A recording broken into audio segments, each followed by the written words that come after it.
Saludos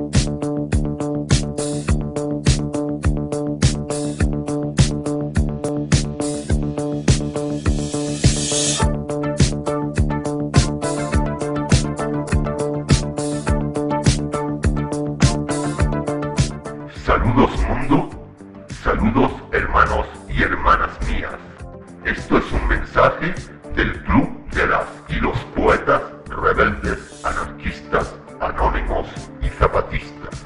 El deseo de controlar a las personas totalmente es muy antiguo y cualquier dictadura, régimen autoritario o monarquía despótica siempre han tratado de que sus ciudadanos o súbditos tengan las mismas ideas y actitudes, especialmente hacia sus dirigentes. Para este fin se ha utilizado desde hace mucho tiempo la propaganda y la represión de cabecillas u organizaciones. Pero estas acciones no pueden acabar con las ideas díscolas en la totalidad de la población, pese que así consiguen evitar que se manifiesten abiertamente, al menos durante algún tiempo.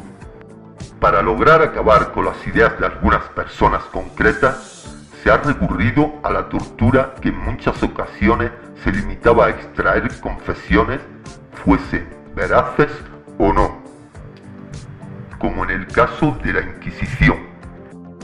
Pero distintas organizaciones represoras, como la Checa de la Revolución Rusa, descubrieron que con técnicas de desorientación, frío, mala alimentación y presión constante podía implantar en sus torturados la idea que quisiera para que después declararan esa idea implantada ante jueces y tribunales, por ejemplo. En esto los soviéticos se convirtieron en auténticos expertos e incluso fue denunciado por Amnistía Internacional en informes sobre la utilización de la medicina para la tortura, entre otros, así como en una publicación específica sobre la medicina en la URSS, Unión Soviética. A todas estas técnicas se las suele englobar dentro del término lavado de cerebro. El problema del lavado de cerebro estribaba en que cuando cesaba la violencia, el miedo o la presencia de la persona que amenaza, las ideas implantadas también desaparecían y son sustituidas por las iniciales con rapidez. Por tanto, desde el mismo momento casi que comenzó la tortura como método de represión, se percibió la poca vigencia de esta técnica y la necesidad de conseguir otras más persistentes en el tiempo. Por otra parte, la tortura produce graves secuelas psicológicas en el torturador, empezando por el rechazo social que sufrían los verdugos, funcionarios del Estado encargados de ejecutar, pero también de torturar, y siguiendo por todo tipo de miedos, remordimientos y depresiones por tener que infligir dolor y sufrimiento a personas contra las que en el fondo nada tienen contra. Existen muy pocos informes sobre el entrenamiento de torturadores, por ser un auténtico secreto de Estado.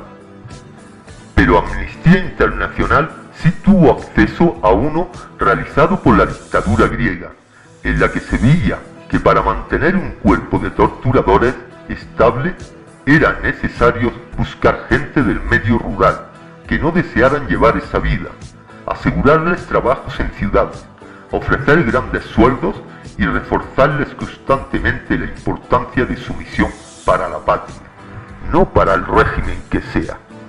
El peligro que corren si dejan de torturar y la maldad de las personas que deben torturar. Pese a todo, en actos como la Comisión para la Verdad y la Reconciliación de Sudáfrica, se comprobó que muchos torturadores estaban profundamente arrepentidos y dolidos por sus acciones. Estos ejemplos muestran que el lavado de cerebro no está al alcance de todas las organizaciones y cuesta muchos esfuerzos mantenerlo. Este mensaje, hermanos y hermanas mías, es para que no pasemos por alto el control mental al que nos quieren imponer como el nuevo orden mundial. Somos el Club de las y los poetas rebeldes, anarquistas, anónimos y zapatistas.